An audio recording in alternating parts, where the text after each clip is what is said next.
Bueno, ahí nosotros tenemos el capítulo número 2. ¿Alguno se acuerda de qué estuvimos hablando del capítulo número uno? ¿De qué habíamos visto? ¿Alguna de las anotaciones que alguno de ustedes tiene? Si la puede compartir.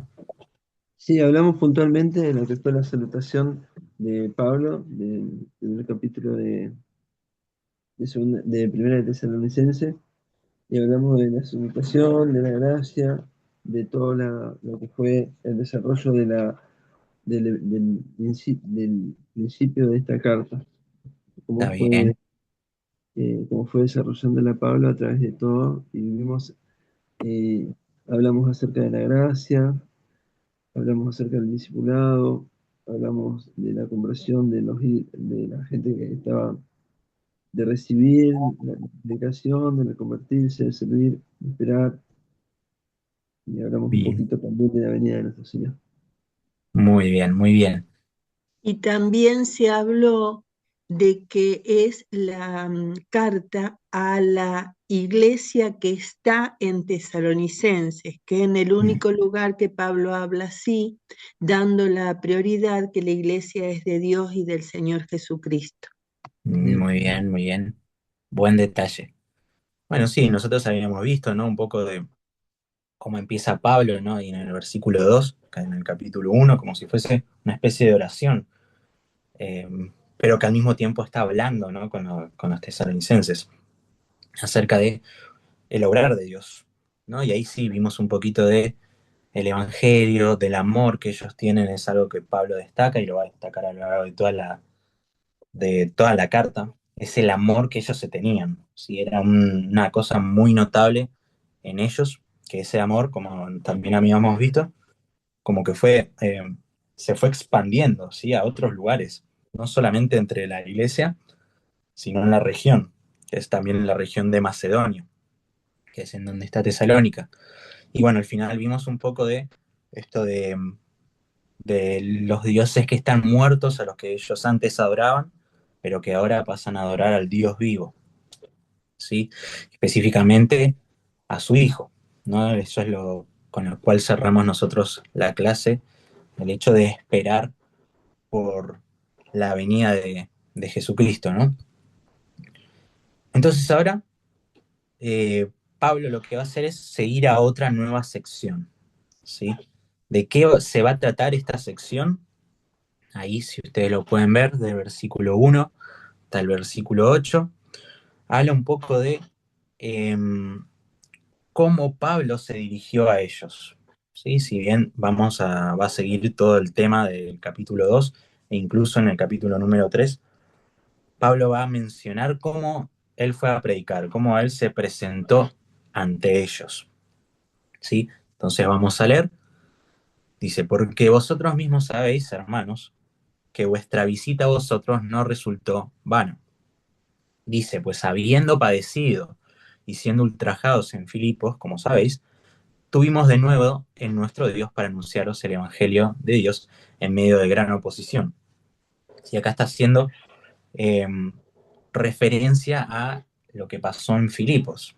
¿Sí? ¿Se acuerdan de Silas? ¿Se acuerdan de Pablo, donde él fue y, y lo metieron a la cárcel, ¿no? Lo encarcelaron y ahí en el medio de la adoración, ¿sí? Se produce ese terremoto y bueno, al final se convierte el carcelero, ¿sí?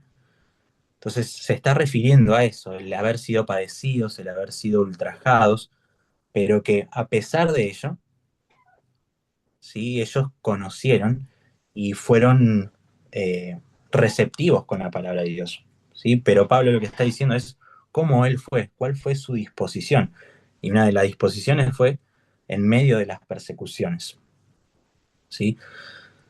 Y fíjense una cosa ahí en el versículo número 2 que dice que anunció el Evangelio de Dios.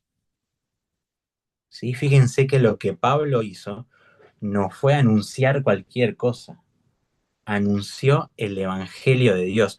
Y la palabra esta, o este significado del Evangelio de Dios, tiene muchas implicaciones. La primera es que no es nuestra propia palabra, ¿no? O sea, no es un mensaje que nosotros nos levantamos un día y dijimos, bueno, hoy tenemos ganas de hablar de esto. Lo que hizo Pablo fue agarrar lo que Dios le había dicho y transmitírselo. Si en este caso eso es el Evangelio, o sea, las buenas nuevas, ¿no? Como todos seguramente ya saben, el Evangelio son las buenas noticias de Dios, ¿sí? Para con nosotros los hombres. Entonces el anuncio de Pablo no fue cualquiera, ¿sí? Su mensaje no era cualquier mensaje, sino que era específicamente el Evangelio de Dios. Vamos al versículo número 3. Dice, porque nuestra exhortación no procedió de error, ni de impureza, ni fue por engaño, sino que fuimos aprobados por Dios para que se nos confiase el Evangelio. Así hablamos, no como para agradar a los hombres, sino a Dios, que prueba nuestros corazones. Fíjense que acá, en el versículo número 3, número 4, hay tres palabras muy importantes, ¿sí? Que mencionan lo que Pablo hizo, que es, vamos a empezar a dibujar,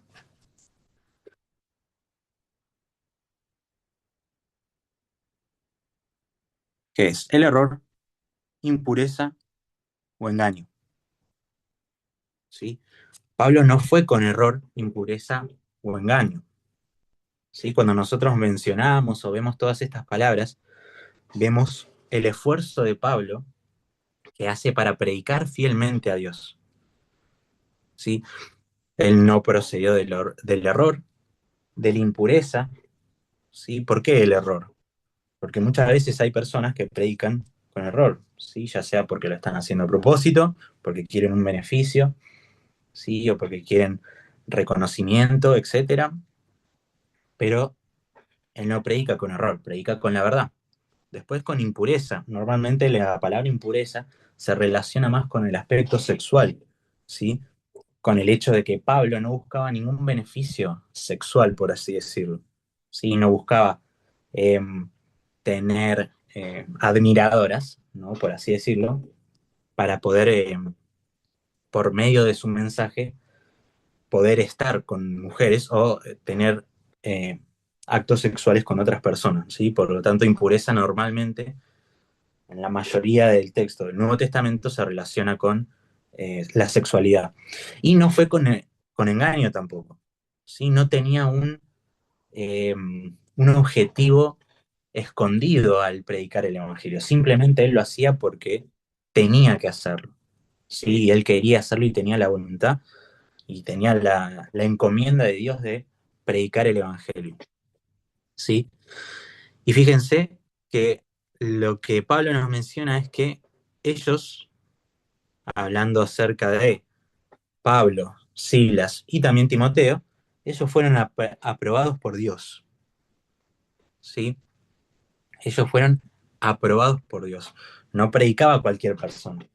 ¿Sí? Solamente tienen que predicar los que están aprobados por Dios. ¿Sí? Eso también es una enseñanza. ¿Quiénes son los que van a ir a hacer los encargos? Por ejemplo, en este caso, las misiones para predicar, para enseñar, los que son aprobados por Dios. ¿Sí? Y fíjense, los que son aprobados por Dios, como dice acá, no para agradar a los hombres, ¿sí? Sino a Dios, que prueba vuestros corazones. Los que no usan palabras lisonjeras, ¿sí? Ni encubren avaricia, Dios es testigo, ni buscamos la gloria de los hombres, ni de vosotros ni de otros, porque podríamos seros cargas como apóstoles de Cristo. ¿Sí? Fíjense que en la segunda parte habla como en negativos, igual que en la primera parte en el versículo 3. ¿Sí? En el versículo 5 dice que no usan palabras lisonjeras. Palabras lisonjeras tiene que ver con palabras como para agradar, ¿sí? Palabras para engatusar, por así decirlo. Ese tipo de palabras que se utilizan para obtener un beneficio, ¿sí? Tampoco por avaricia. Fíjense que Pablo va siguiendo como el mismo concepto del versículo 3, ¿sí? Del error, de la impureza, del engaño. Es como él se presentó a ellos.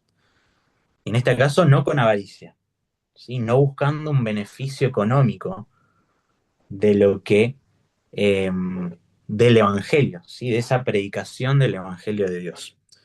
Y otra cosa muy importante, que no buscaban la gloria de los hombres, ¿no? Y esto es muy significativo. ¿Por qué? Porque muchas veces el estar arriba de una plataforma nos hace querer agradar a las personas que nos están escuchando, ¿no? Y Pablo lo que dice es, cuando yo predico el Evangelio, no predico para caerle bien a ustedes, sino que lo que dice eh, después es para agradar a Dios, ¿sí? Que lo dice ahí en el 4, ¿no? Que es para agradar a Dios, no para agradar a los hombres, sino para agradar a Dios. Y fíjense después del versículo 6, que dice, ni buscamos gloria de hombre, ni de vosotros, ni de otros, aunque podíamos seros cargas como apóstoles. Lo que Pablo está mencionando acá es que él trabajó, ¿sí? Que eso, fíjense que lo va a decir acá en el versículo 9, trabajando de día y de noche, ¿sí? Para no ser gravosos a ninguno de vosotros. Entonces, este ser carga se refiere a eso, ¿sí? De ser carga, ¿en qué sentido? En el sentido de sustentarlos económicamente. Pero miren esto, ¿sí? Que ellos tienen por así decirlo, el derecho, Pablo tenía el derecho de no trabajar y vivir de, por así decirlo, los diezmos o las ofrendas de la iglesia, ¿sí? Sería como un derecho. Aparte, Jesús también dice que el obrero es digno de su salario, ¿sí? Pero fíjense el corazón de Pablo de decir, yo aunque tengo el poder o la potestad de poder vivir de esto, no lo hago, sino que trabajo, y fíjense, con trabajo y fatiga, trabajo de día y de noche, ¿sí? Pablo, incluso con sus derechos de apóstol, no quiso utilizarlos para no ser gravosos, ¿sí? Para no eh, afectarlos económicamente a su iglesia, ¿sí? Por lo tanto, aunque él podía ser carga para ellos, él decidió voluntariamente no hacerlo, ¿no? Y esto obviamente habla del corazón de Pablo. ¿Qué corazón tenía Pablo para con los tesalonicenses? ¿Sí? Entonces, versículo 7. Fíjense que acá va a decir muchas cosas. Primero, que él fue tierno, ¿sí? Fue tierno. Como la nodriza, dice después, ¿sí? Acá la palabra tierno es una palabra muy particular y acá hay mucho debate, ¿sí?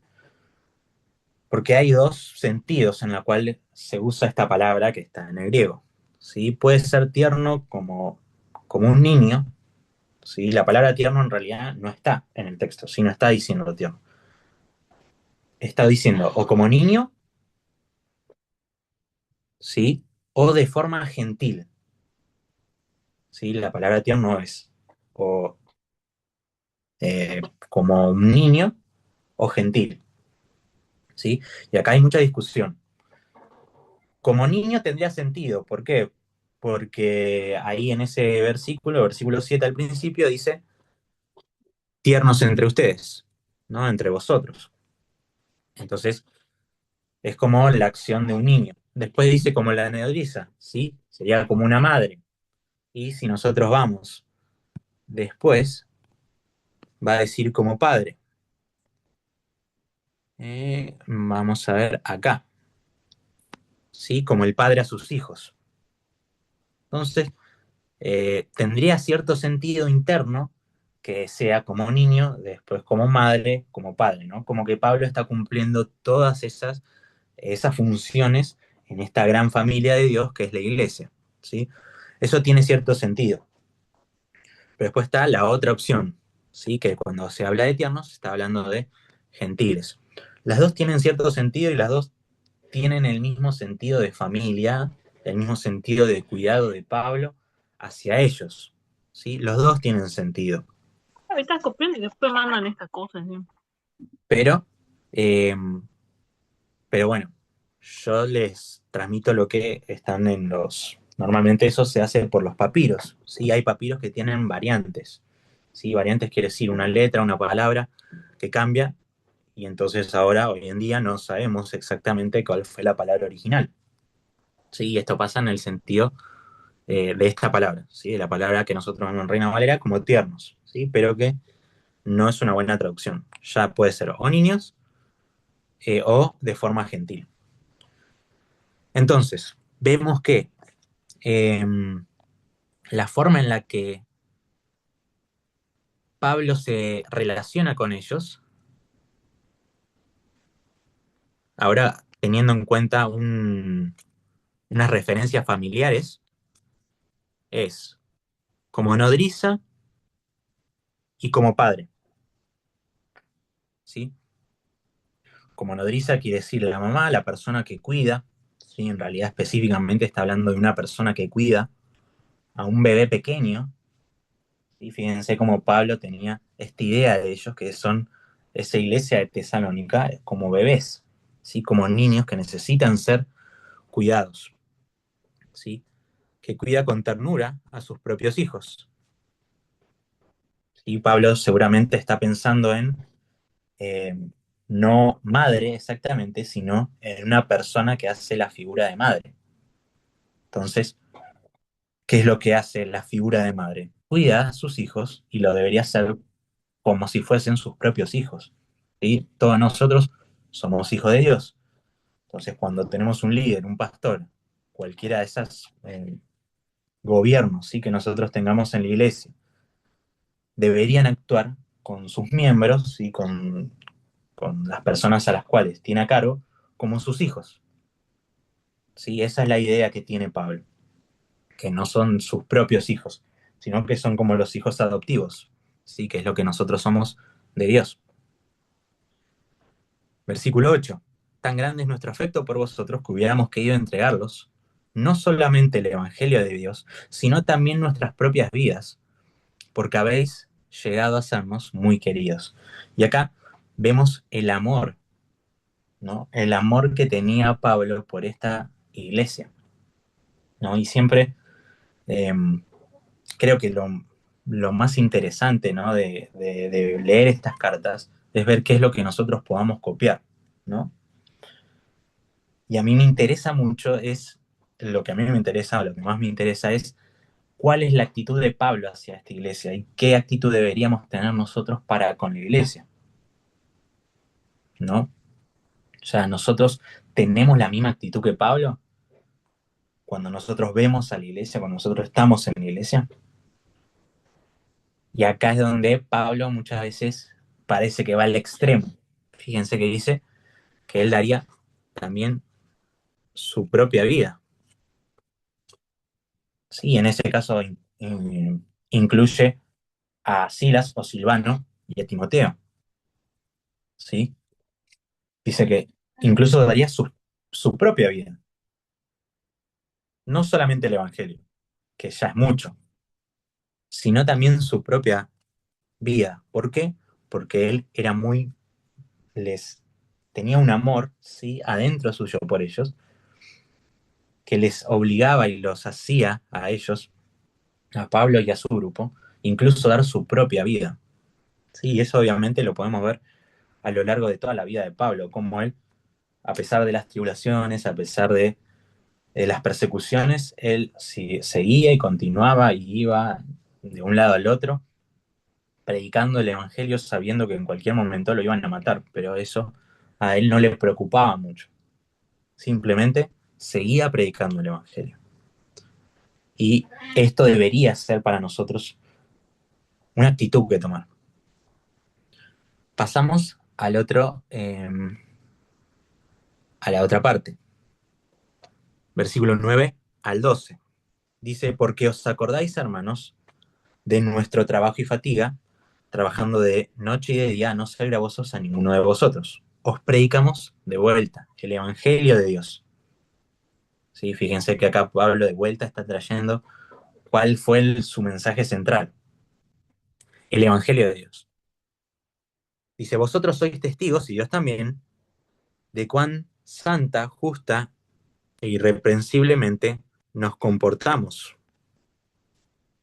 3 características con las que Pablo se presentó a predicar. ¿Sí?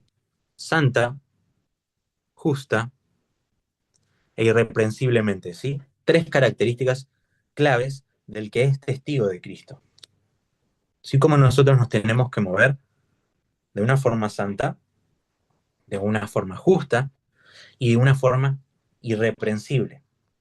¿Sí? 3 características que Pablo nos menciona que él mismo tenía cuando le fue a predicar a los tesalonicenses. Entonces, cuando nosotros vamos a predicar, cuando nosotros tenemos la oportunidad de hacerlo, no podemos ir de cualquier manera. Tenemos que ir con una manera apropiada. En este caso, ¿cuál es? Santa, justa e irreprensible. Versículo 11. Así como también sabéis de este modo, como el Padre a sus hijos, exhortábamos, consolábamos a cada uno de vosotros y os encargábamos que anduvieseis como es digno.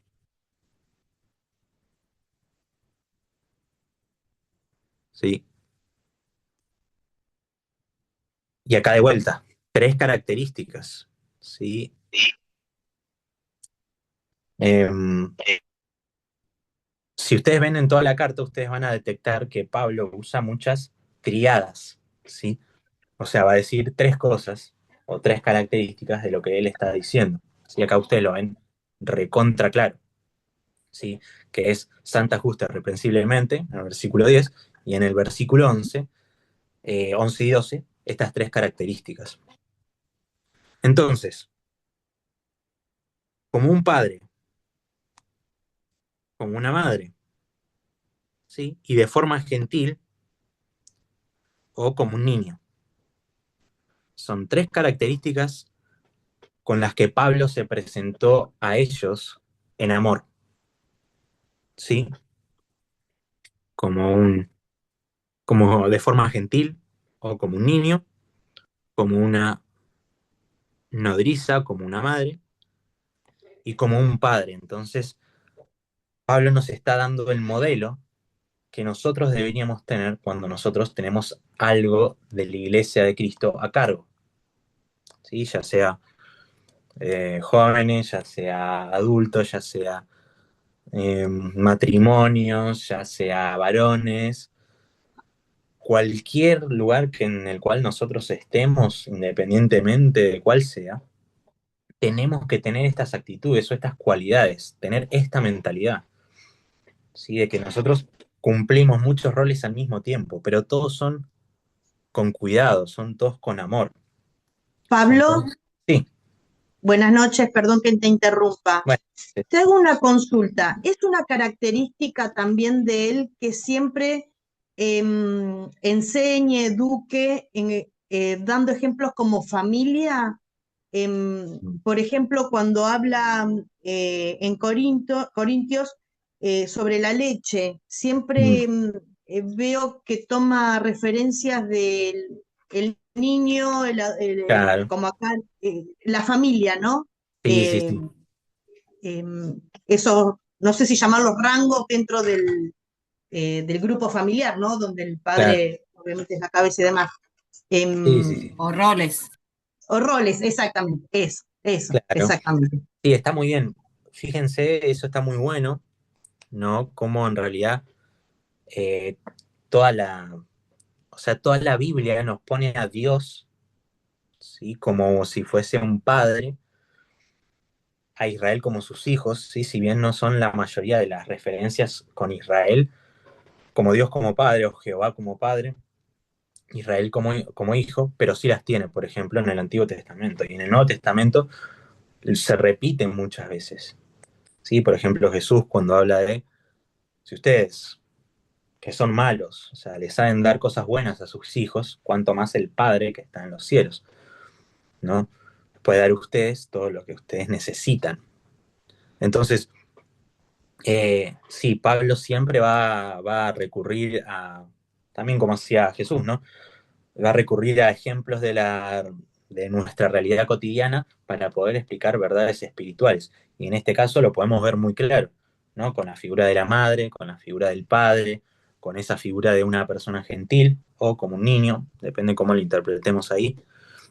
Eh, pero sí, siempre Pablo estaba utilizando eh, como estas referencias, ¿no? De que hay personas que son como recién nacidas y necesitan leche. También eso lo vimos en Hebreos, en donde se habla de que hay fundamentos o hay cosas que son como leche, ¿no? Que no les puedo dar a ustedes carne, también se habla en Primera de Corintios. O sea, ustedes tienen necesidad de leche, no les puedo dar carne, no les puedo dar cosas más complejas, les tengo que dar lo más fundamental para que ustedes crezcan. Y acá, versículo 11 y 12, tenemos tres características de cómo Pablo se comportó con ellos como padre. ¿Sí? Una es exhortación. ¿Sí? Exhortación. Esta es una palabra obviamente que se usa normalmente en toda la escritura, sobre todo en el Nuevo Testamento, ¿no? Y normalmente se hacen referencia a la iglesia. ¿Sí? En la iglesia hay personas que exhortan. ¿Sí? En este caso Pablo exhortaba. ¿Qué quiere decir exhortar? Tiene que ver con amonestar o enseñar acerca de algo. ¿Sí? Cómo nosotros tenemos que actuar también para con las personas que tenemos en la iglesia, exhortando. Y muchas veces nosotros, para no herir, para no, como no ganarnos enemigos, por así decirlo, no queremos exhortar cuando nosotros vemos una mala actitud. Pero acá Pablo hace todo lo contrario. Dice, como un padre, exhorta. ¿Sí? Pablo, Sí, bueno, un comentario. sí, La palabra es exhortar cuando uno exhorta o te exhortan, tiene que estar el amor de Cristo, es lo más sí, importante, ¿no? sí. Por eso también está muy bueno cómo empieza Pablo en el versículo 7, que dice que fuimos tiernos entre vosotros, ¿no? Cómo se relaciona esto, el ser tiernos, con todo lo que va diciendo después. Pero fíjense que el rol de padre, si bien conllevas amor, ese amor lo lleva a exhortar. Porque claro, a veces tenemos como esta noción de que exhortar es como algo malo y el amor es algo bueno, ¿no? Cuando en realidad esas dos conceptos están ligados, ¿no? Tanto el amor como la exhortación. O sea, la exhortación se hace en el amor, ¿no? Pero si nosotros tenemos amor y no exhortamos, entonces no estamos amando de verdad, ¿no? Si nosotros lo vemos de esa manera, la exhortación como si fuese una rama del amor, entonces ahí vemos la exhortación como algo bueno, ¿no? Pablo, disculpe, Sí, exhortación sería como corrección, es como corregir. claro, exhortación tiene que ver con corrección, tiene que ver con amonestación, ¿sí? Tiene que ver con corregir conductas, Con eh, amor. con amor, sí, siempre. El tema es, la exhortación es parte del amor, ¿sí? Es como que, porque muchas veces nosotros dividimos, ¿sí? Que es lo que estaba diciendo recién. Muchas veces pensamos la exhortación o el amonestar como algo malo en vez de tener una mirada correcta desde el amor. A ver, sin el amor no tenemos nada, pero el amor sin exhortación no es verdaderamente amor. ¿Sí? A eso vuelvo de vuelta a esa idea. La exhortación es parte del amor. Entonces, si no hay exhortación, no hay amor, por más de que nosotros tratemos de forma amable, porque el amor no significa tratar bien a otra persona, solamente, ¿sí? Hace parte del amor. O por ejemplo, tratar de forma gentil no es todo el amor, porque si no hay corrección, si no hay exhortación, ¿no? Y uno de los que más, por ejemplo, vamos a los evangelios. ¿Quién fue la persona que más exhortó acerca del infierno? Es Jesús. ¿Sí? Entonces, ¿qué hacemos ahí? ¿No? Jesús fue la persona que más exhortó y más imágenes vívidas y fuertes nos trajo acerca del infierno, ¿no? Y de qué es el infierno. Entonces, Jesús estaba exhortando, estaba amonestando, ¿sí? Pero Jesús también es amor, ¿no? Al ser Dios también es amor. ¿Cómo nosotros vemos esa lógica, ¿no? Y la lógica es esta: la exhortación y el amor son la misma cosa, o son parte de la misma cosa, del amor. El tema es cuando nosotros no amamos, entonces exhortamos mal, ¿no? Seguimos a la segunda característica, la consolación. Si esto tiene que ver, sobre todo en el contexto de toda la carta, está más ligada a los padecimientos, ¿sí? Está más ligado a los problemas que pueden acontecer, que pueden suceder. ¿Sí? Acuérdense que, como nosotros leímos también en la clase pasada, en Hechos 17, ahí hubo problemas. ¿Sí? Se levantaron los judíos, llamaron a personas que encontraron por ahí, hicieron como si fuese una revuelta. ¿Sí? Entonces, capaz había personas en ese lugar que decían, bueno, o sea, yo quiero seguir a Dios, hago las cosas bien, creo en Él, tengo amor por nuestros hermanos, y vienen y nos persiguen, ¿no? Y lo primero que nos pasa cuando nos convertimos es que nos quieren echar de todos lados y nos quieren matar a todos. ¿Cómo tratamos eso nosotros? Bueno, tiene que haber gente madura en la fe para consolar, ¿sí? Porque en el medio de las aflicciones necesitamos personas que nos consuelen.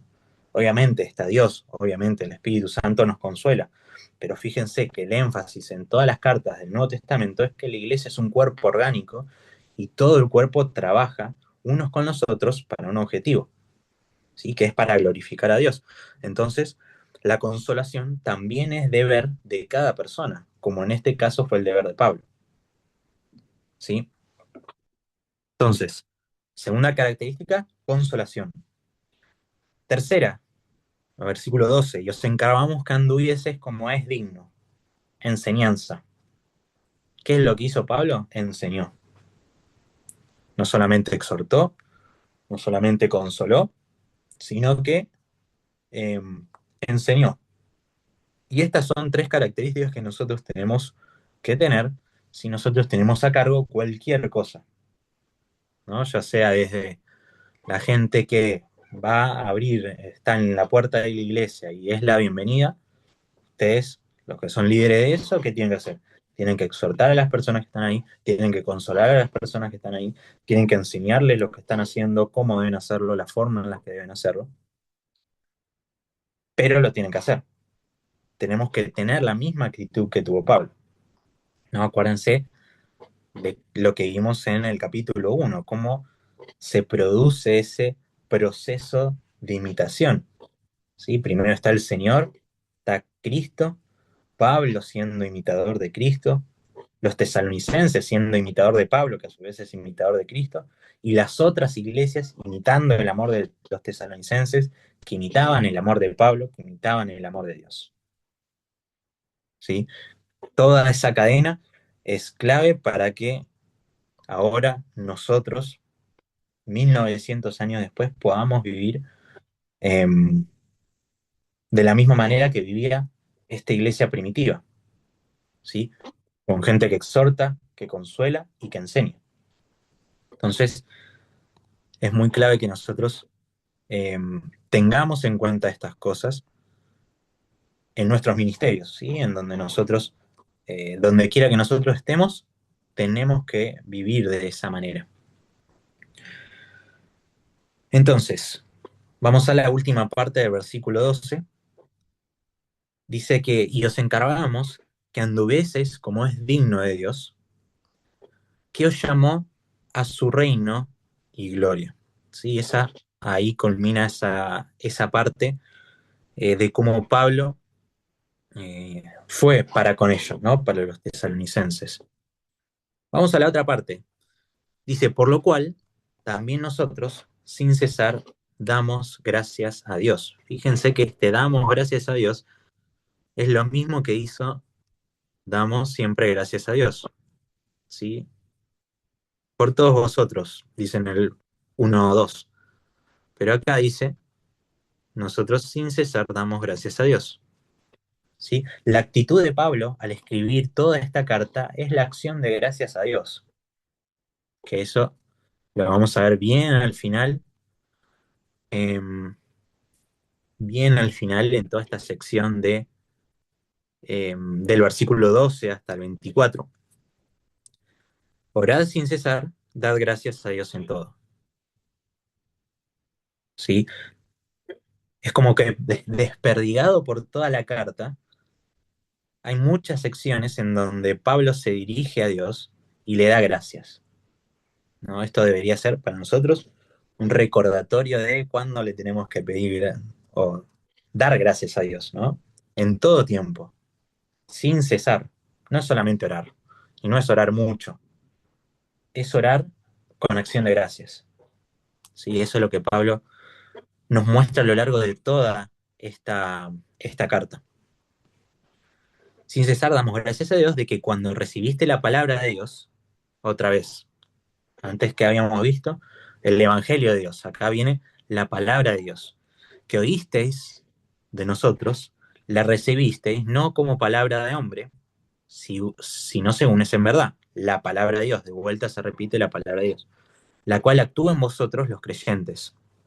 Acá quiero que veamos cosas muy puntuales, que son estos tres conceptos que les marqué en violeta.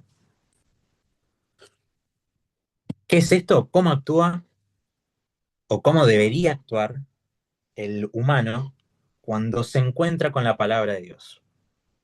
¿No? Esta palabra de Dios está en el centro de esto, ¿no? ¿Cuál es la actitud?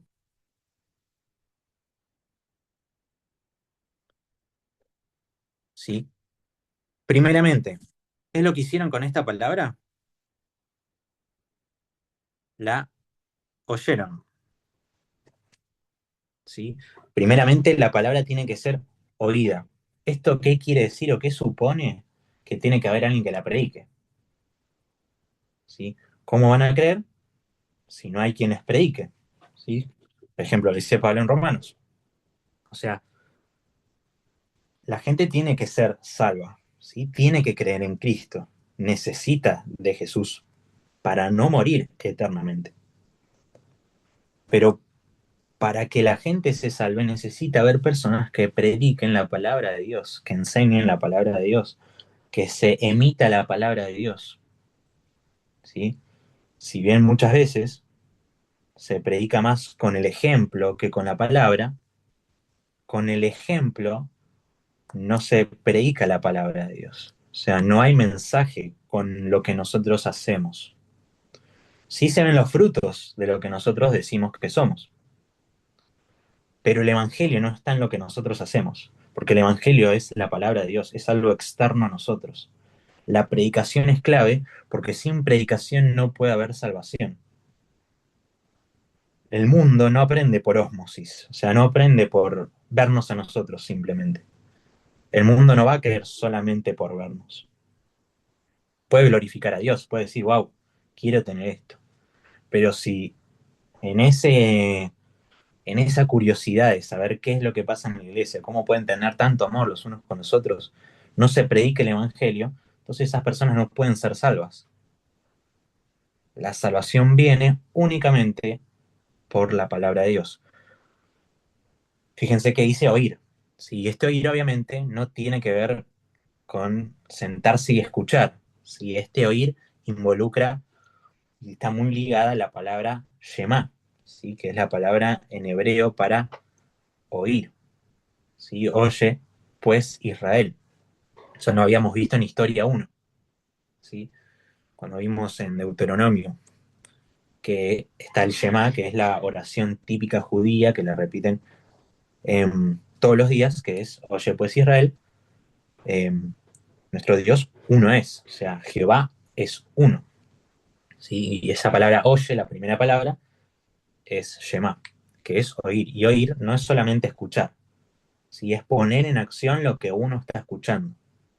Por lo tanto, la palabra de Dios, cuando te dice oír la palabra de Dios, es no solamente escuchar y esperar a que pase el tiempo, sino es, bueno, me arrepiento ahora. Oír involucra o está ligado con arrepentirse, está ligado con tener fe en, depositar nuestra fe en, ¿sí? Toda esa palabra oíste, nosotros vemos una, pero tiene toda esa carga de significados atrás. Primeramente, se oye. Segundo, la recibisteis.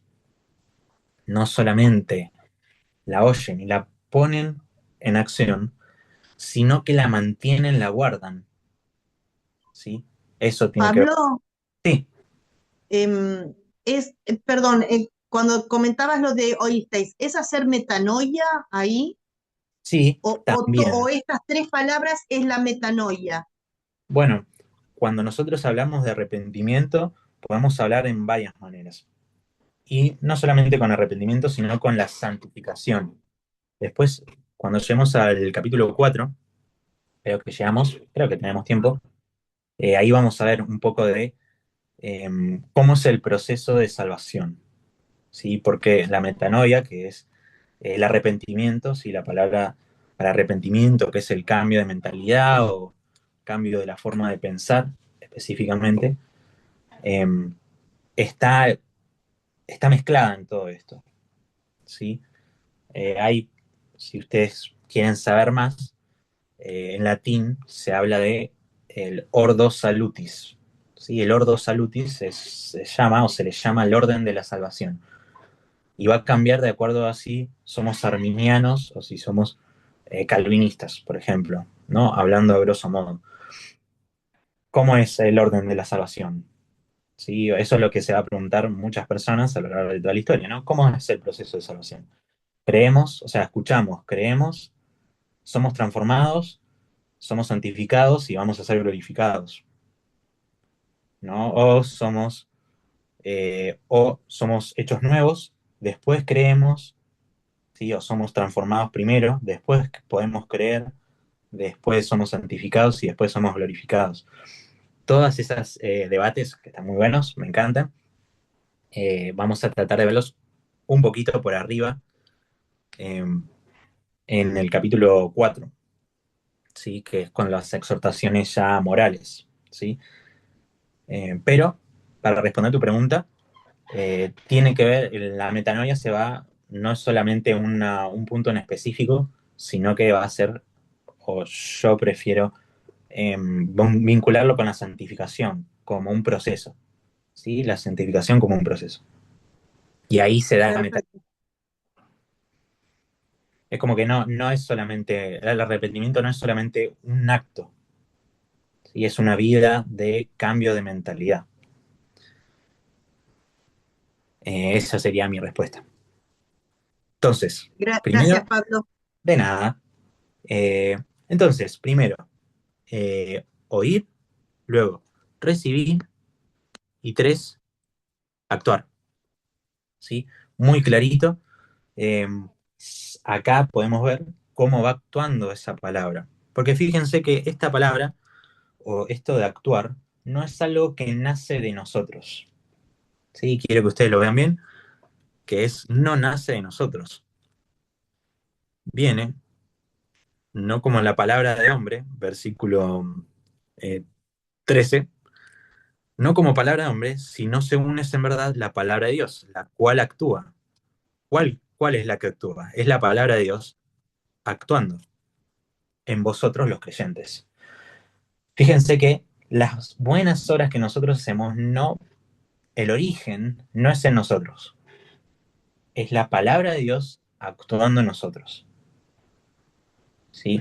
Y esto también es, que también lo vamos a ver ahí en capítulo 4, es cómo funciona, qué rol tienen las obras, ¿no? Porque, por ejemplo, en Efesios nos dice que nosotros no es por fe, no es por obras, es por fe para que nadie se gloríe. Y después dice que nosotros creemos para actuar o para hacer obras que fueron predestinadas desde antes para que nosotros caminemos en ellas, ¿no? Entonces, por un lado, está la acción de Dios de que Él ya estableció las obras que nosotros íbamos a hacer. Por lo tanto, nosotros solamente estamos siguiendo, por así decirlo, el plan de Dios.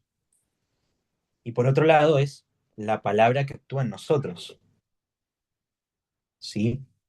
Entonces, ¿por qué nosotros hacemos buenas obras? Porque es Dios, la palabra de Dios, actuando en nosotros. Sí, por supuesto, acá puede haber polémica, ¿no? Porque nosotros decimos, bueno, si Dios es el originador de nuestras buenas obras, entonces nosotros no hacemos buenas obras. Simplemente somos como marionetas que estamos destinados a hacer buenas obras.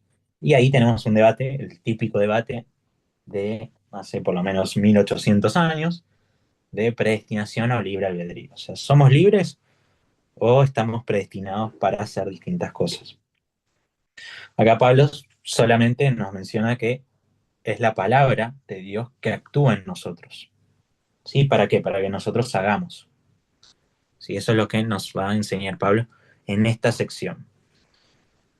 Versículo 14, porque vosotros, hermanos, vinisteis a ser imitadores de la iglesia de Dios en Cristo Jesús que están en Judea. Acá vamos a ir a otra sección donde Pablo va a hablar de los judíos. ¿Sí? Se va a hacer un argumento de mayor a menor. ¿Sí? ¿Qué es un argumento de mayor a menor? Por ejemplo, les pongo un ejemplo. Estoy corriendo, ¿no? Y estoy corriendo, voy a correr 1 kilómetro. Y alguien me dice, ¿y cómo fue eso? Y ahora me fue más o menos. Imagínate si corres 5 kilómetros. ¿Yo qué voy a decir? No, si son 5 kilómetros va a ser un montón. Y si son 30 kilómetros, y ya ahí me voy a cansar mucho más. Vean cómo el argumento de poner más distancia hace que para que a mí me cueste mucho más, ¿no? Y acá ustedes lo van a ver mucho más claro con el argumento que usa Pablo. Versículo 14. Vosotros son hermanos, viniste a ser imitadores de la iglesia de Dios en Cristo Jesús que están en Judea. ¿Por qué? Porque habéis padecido de los de vuestra propia nación. Acá lo que Pablo está manifestando es que en realidad los de vuestra nación se está refiriendo a los gentiles, ¿sí? Seguramente lo que Pablo escuchó de Timoteo, que es la persona que le dio las cosas que habían acontecido en Tesalónica, y también el mismo que llevó la carta a Tesalónica, es que ellos estaban sufriendo persecución de parte de los gentiles, sus hermanos, ¿sí? Entonces, vuestra propia nación se está refiriendo a los gentiles. Las mismas cosas que ellos padecieron de los judíos. ¿Sí? Entonces ahora Pablo va a recordar ¿a quién? A Jesús. ¿Sí? Va a recordar a Jesús. Los cuales mataron al Señor Jesús. Y a sus propios profetas. Y a nosotros nos expulsaron. Fíjense que el argumento va de más dignidad, por así decirlo, a menos. Primeramente, a Jesús lo mataron. ¿Sí? Después, mataron a sus propios profetas. Y acá tenemos una cuestión, ¿de qué profetas se refiere? Sí, normalmente cuando decimos profeta se está refiriendo al Antiguo Testamento, ¿no? Es lo primero que se nos viene. Pero, pero, por causa del argumento, de la lógica del argumento, tiene más pinta de que se está refiriendo a profetas del Nuevo Testamento. Acuérdense que, por ejemplo, como vimos en la primera clase, Silvano o Silas también es considerado un profeta. ¿Sí? La palabra dice que él era profeta, ¿no? Entonces, tiene mucho sentido que en realidad no está hablando del pasado, está hablando de esos acontecimientos próximos. Primeramente mataron a Jesús, después también a sus propios profetas, o sea, los profetas que vendrían de Jesús, por así decirlo. ¿Sí? Y luego a nosotros, ¿no? Está hablando eh, de ellos, ¿no? De Pablo, de Silas. Perdón, Pablo, Sí, ¿esto no se refiere a Juan el Bautista? También puede ser considerado Juan el Bautista, sí, pero yo prefiero, o sea, por causa de la lógica del texto, tiene más sentido que no esté incluyendo, o sea, que esté incluyendo a las personas que se llaman profetas desde Jesús en adelante, ¿sí? De la muerte de Jesús en adelante. Si bien podría considerarse porque Juan el Bautista fue un profeta, y Jesús dice, ¿no? Como el último gran profeta, tiene mucho más sentido en la lógica del texto, en base a los argumentos que está dando, que está haciendo como si fuese una línea de tiempo, ¿no? Bueno, primero mataron a Jesús, luego mataron a los profetas, y ahora nosotros nos expulsaron, ¿no? Y luego va a Perfecto. decir eh, que se oponen a todos los hombres. Y acá, eh, es tremendo, porque fíjense que al oponerse a Jesús, oponerse a los profetas, oponerse a los apóstoles, ¿sí? Oponerse a la palabra de Dios, no solamente es oponerse a Dios, sino que es oponerse a todos los hombres, ¿sí? Es oponerse a la humanidad entera, es ser enemigo de la humanidad, ¿sí? Y esta palabra es tremenda, ¿no? Que en realidad es lo que le está haciendo como una acusación a los judíos. Si ustedes ven el original, en realidad parece que se está refiriendo a los de Judá, a los judianos, en realidad a los judianos. Eh,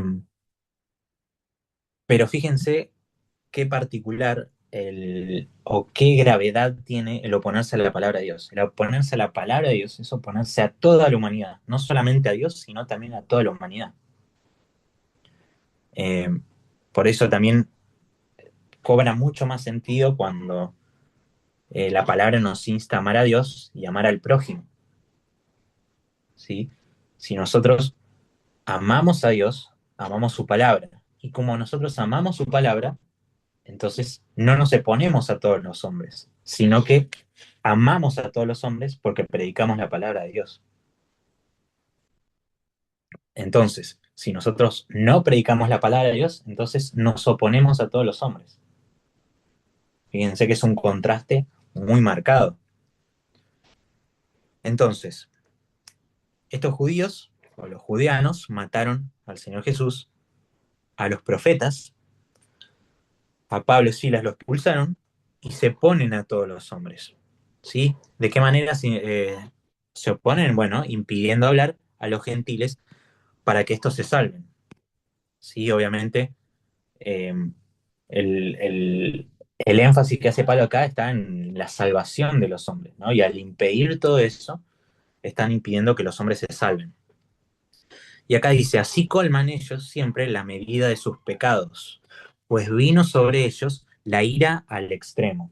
Y acá es una palabra muy tremenda, que es los judíos, en este caso, eh, también lo que están haciendo ellos es, de alguna manera, como que hay un recipiente y están eh, goteando, ¿sí? Como un grifo, pecados, ¿no? Que tiene como un límite, ¿sí? Y acá obviamente es una palabra, son conceptos muy, muy tremendos, ¿no? Porque también, eh, acuérdense que Pablo es uno de los judíos, ¿sí? Que él amaba a los judíos, amaba a sus hermanos, ¿sí? En Romanos nos va a decir que él incluso prefería ser separado de Cristo, ¿sí? Separado, o sea, eh, literalmente dejar de ser salvo por causa de sus hermanos. ¿Sí? O sea, no era una persona que no tenía amor por los judíos, por sus hermanos. Sin embargo, acá dice que ellos están añadiendo pecado a su pecado. Y esto es una figura o es una palabras típicas del Antiguo Testamento. ¿Sí? Por ejemplo, a ver si lo tengo por acá.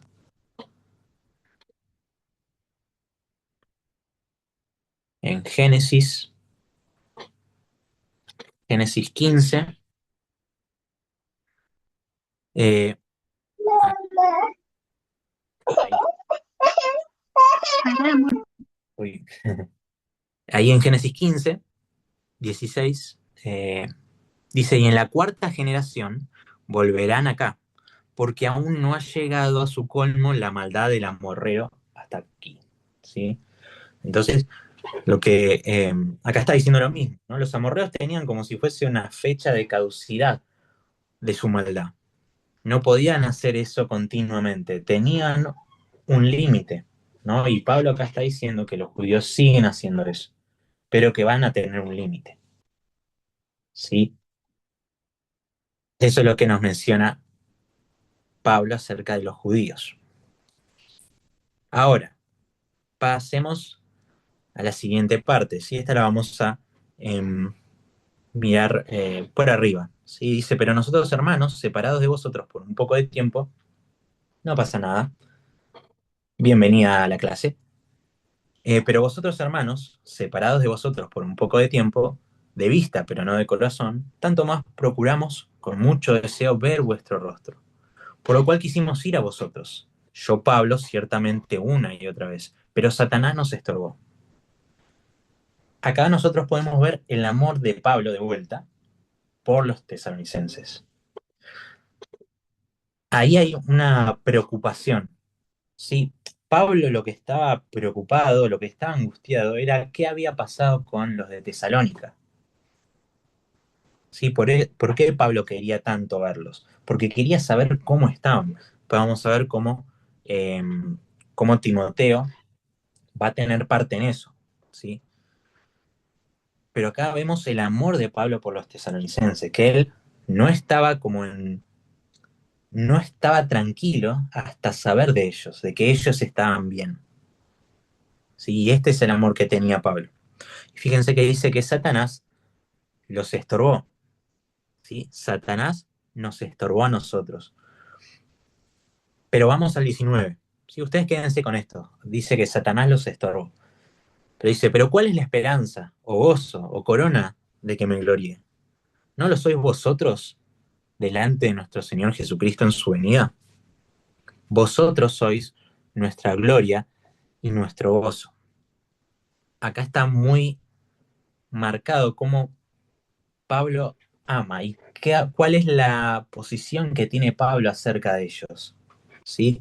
Y lo menciona con tres características de, de ellos, que representan para Pablo ellos.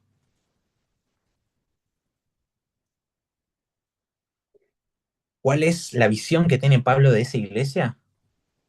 Que es su esperanza, que es su gozo, que es su corona, que es su gloria.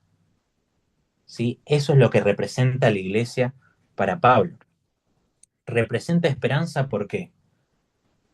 Y porque al perseverar ellos en todas las aflicciones, en todas las persecuciones, eso también de alguna manera nutre la vida de Pablo. ¿Sí? Eso también se ve después cuando habla de las aflicciones, cuando habla de cómo cómo Timoteo le llevó las buenas nuevas de la iglesia de Tesalónica. Entonces, para Pablo ellos representan esperanza. ¿Por qué? Porque aún en todas las aflicciones continuaron, fueron firmes. También representa gozo, que es lo que le estaba diciendo. Pablo estaba como angustiado, ¿sí? Ansioso por saber qué les había pasado.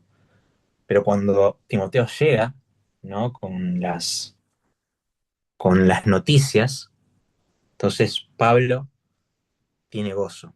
También dice su corona, ¿sí? Y vamos a ver eh, Filipenses capítulo 4 versículo 1. ¿Por qué? Porque utilizan la misma palabra o la misma idea de palabras. Eh, a ver, 1:4.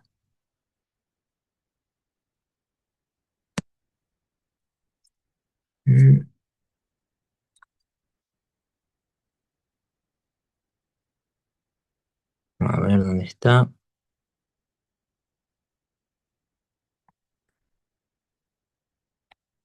Fíjense ahí. Así que hermanos míos, amados, 4:1, amigos, fíjense, amados y deseados. Fíjense también el amor que tenía Pablo por los de Filipo. Gozo y corona mía, estad así firmes en el Señor. De vuelta, fíjense cómo Pablo rescata esto de estar firmes, ¿sí? De perseverar, de ser perseverantes, de continuar la carrera. Y es la misma estructura, ¿sí? Que son su gozo y son su corona. Entonces, la última, la gloria, ¿sí? Que ellos son su gloria. Y acá tenemos una cuestión, ¿no? Y es, ¿nos gloriamos solamente en Dios? O sea, ¿por qué o sea, la iglesia es su gloria, pero no la gloria debería ser Cristo? ¿O no debería ser Dios su gloria? Y acá nos pone como en una contradicción, ¿no? O sea, tiene que decidir Pablo entre que su gloria es la iglesia o que su gloria es Jesús. Y acá tenemos una tensión, ¿no? Y estas tensiones son muy propias de la palabra de Dios, ¿no? Muchas veces tenemos tensiones. Y acá la tensión, ¿cómo se puede resolver? ¿O cómo se debería resolver? Lo que Pablo se gloria en ellos es de que ellos están perseverando, y si están perseverando es por acción de Dios. Por lo tanto, ver la gloria de Dios en la iglesia es ver la gloria de Dios misma, ¿sí? Es ver la acción de Dios, la obra de Dios, los planes de Dios cumplidos en su iglesia, ¿sí? Por eso esa iglesia es todo eso para Pablo, porque la iglesia es el cumplimiento de los planes de Dios, de la gloria de Dios, de la misericordia de Dios, de la bondad de Dios, del amor de Dios. La iglesia representa eso, o la iglesia manifiesta todas estas cosas que Pablo ve. Por eso para Pablo ellos son su esperanza, es la esperanza de Pablo, es el gozo de Pablo, es la corona de Pablo, es la gloria de Pablo. La iglesia es todo eso de Pablo. ¿Por qué? Porque él sabe, como vimos en el 1:2, ¿sí? En la primera parte, damos gracias a Dios por todo esto que ustedes hacen, ¿sí? Dios es el iniciador de todo eso. Dios es el que sustenta, ¿sí? Por ejemplo, 1 Corintios dice que Él es el que da el crecimiento, ¿sí? Uno hizo esto, el otro regó, otro plantó, pero el que da el crecimiento es Dios. Y acá funciona de la misma manera la lógica, ¿sí? Para Pablo, o sea, no hay contradicción, ¿sí? Que nuestra iglesia sea nuestra gloria no es contradicción con que toda la gloria sea para Dios. ¿Por qué? Porque al admitir la gloria de Dios en la iglesia, admitimos o ponemos de manifiesto que Dios es el iniciador de toda buena obra, ¿sí? Seguimos en el capítulo 3. Tenemos 1 hora. Vamos a ver si podemos llegar al capítulo 4, por lo menos. Ahora vamos a ver un poco de los padecimientos de Pablo y cómo Timoteo, ¿sí? Va a tener una parte de esto. ¿Sí? Vamos a ver un poco de nuestro amigo Timoteo. Entonces dice, por lo cual, no pudiendo soportando más, acordamos quedarnos solos en Atenas. ¿Sí? Eso después de el problema que hubo en el 17, ¿sí? Si ustedes lo quieren ver ahí, dice, y los que se habían encargado de conducir a Pablo le llevaron a Atenas. ¿Sí? Eso pasa después de que ellos estaban en Tesalónica. Tesalónica está el problema, y dicen, bueno, no queremos que muera Pablo, entonces lo llevamos a Atenas. Y enviamos a Timoteo, nuestro hermano, servidor de Dios y colaborador nuestro. Fíjense quién es Timoteo. ¿Sí? Timoteo era el más joven de estos tres. Este Timoteo era servidor de Dios y colaborador nuestro. En el original, ¿sí? No dice estas dos palabras por separado, ¿sí? No los dice por separado. Dice directamente servidor y colaborador de Dios, ¿sí? No colaborador nuestro, sino es de Dios. Y acá, claro, nos llama la atención. Cuando nosotros, por ejemplo, vamos a hacer algo, ¿no? Vamos a hacer una obra de X cosa, en X lugar. Nosotros somos servidores y colaboradores de Dios. O sea, Dios decide, si bien Él lo puede hacer todo, decide colaborar con nosotros. ¿Sí? Nosotros colaboramos junto con Él para realizar su obra. ¿Sí? Por la misericordia, por la bondad de Dios, Él nos hace parte de su plan y somos colaborador de Él. También, obviamente, como siervos. ¿Sí? Como siervos, o sea, personas que estamos al servicio de nuestro Dios. ¿Sí? Pero también dice como colaborador. Y Timoteo es eso, es un servidor, pero también es un colaborador de Dios. Y él, o sea, sin Timoteo no habría tesalonicenses. O sea, no había carta ni primera, ni segunda, y no, seguramente no habría la carta a Timoteo, etc. ¿Sí? Fíjense lo importante de un joven que dijo, bueno, escuchó el mensaje, la predicación, y decidió seguir a este llamado Pablo. Se convirtió en un servidor de Dios y un colaborador de Dios. ¿Y cuál va a ser la función de Timoteo? Ahí se los mostré. Confirmar, exhortar respecto a la fe. Vamos directamente, salteamos el 3, vamos al 5. Por lo cual también yo, no pudiendo soportar más, envié a Timoteo, no está hablando, para informarme de vuestra fe. ¿Sí? Versículo 6. Porque cuando Timoteo volvió de vosotros a nosotros, nos dio buenas noticias de vuestra fe y amor. ¿Sí? Ese va a ser el camino de Timoteo. ¿Sí? Ustedes tienen que pensar en esto. Pablo estaba en ese momento en Corinto, cuando él escribe esta carta. ¿Sí?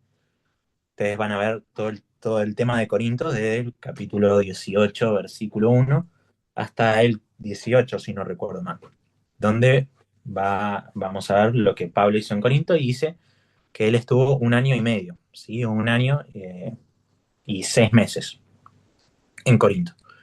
Y se cree que en ese tiempo es cuando él hizo primera y segunda de Tesalonicenses. Timoteo está con ellos, ¿sí? Cuando Timoteo aparece, Pablo lo manda a Tesalónica para que vaya. ¿Para qué? Para confirmar y exhortar, ¿sí? Fíjense que después dice que fue para informar de vuestra fe, ¿no? Entonces Pablo dije, bueno, tenés que confirmar, tenés que exhortar a los hermanos, y después decime qué es lo que pasa con estas personas, ¿sí? Pero dice, cuando Timoteo volvió de vosotros a nosotros, o sea, Timoteo fue, volvió, ¿sí? Y dice, y nos dio buenas noticias de vuestra fe y amor. Ese era el objetivo de Timoteo. Este es el papel que cumplió. Es el ir de un lugar a otro, a confirmar, a exhortar, a decirle a Pablo, bueno, esto pasó acá. Están haciendo esto bien, están haciendo esto mal, están teniendo estos frutos. ¿Sí? Se nota esto en mi iglesia, habría que acomodar esto, habría que exhortar más acerca de esto. Esa era la función de Timoteo, ¿no? Entonces acá vemos qué es lo importante. Lo importante de Timoteo era simplemente informar, pero este informar era muy importante para Pablo. ¿Por qué? Vamos al versículo 5. Dice, no sea que os hubiese tentado el tentador y que nuestro trabajo resulte en vano. Pablo este era el problema de Pablo, ¿sí? En su cabeza este era el principal problema. Pablo se había ido lejos, ¿no? Acuérdense que ellos se fueron a Atenas, fue llevado a Atenas, después fue a Corinto, y dice, bueno, yo los dejé solos, o sea, no sé qué pasó a estas personas que tanto amo, como vimos en el capítulo 2, estas personas que tanto amo, ya no los veo más, ya no los veo más, no están conmigo, no puedo ir de acá a Tesalónica, porque tengo que seguir predicando el Evangelio. Sí, acuérdense que él se quedó 1 año y medio en Corinto, ¿no? Por lo tanto, por 1 año y medio, por lo menos, no pudo ir a otro lado. Entonces él dice, bueno, tengo este problema y tengo esta ansiedad, si lo queremos llamar de alguna manera. Mi problema es que el tentador está. Y mi problema es que el tentador los pudo haber sacado de ese amor, de esa fe, de esa esperanza. Entonces, tengo que mandar a Timoteo para que me diga cómo están ellos. Y entonces ahí, ¿qué dice? Nos dio las buenas noticias, ¿sí? Que es versículo 6. Nos dio las buenas noticias. Entonces, ese fue el camino. Timoteo estaba con Pablo, se fue directamente a Tesalónica, volvió con las nuevas noticias y volvió con una carta, ¿no? En este caso, Primera de Tesalonicenses. Todo esto en el transcurso de Hechos 17 y 18. ¿Sí? ¿Por qué? Porque Pablo tenía, este es el principal problema de Pablo, el tentador. ¿Sí? Pero acá me faltó analizar, que se los dije, versículo 3, 3 y 4, que son muy claves.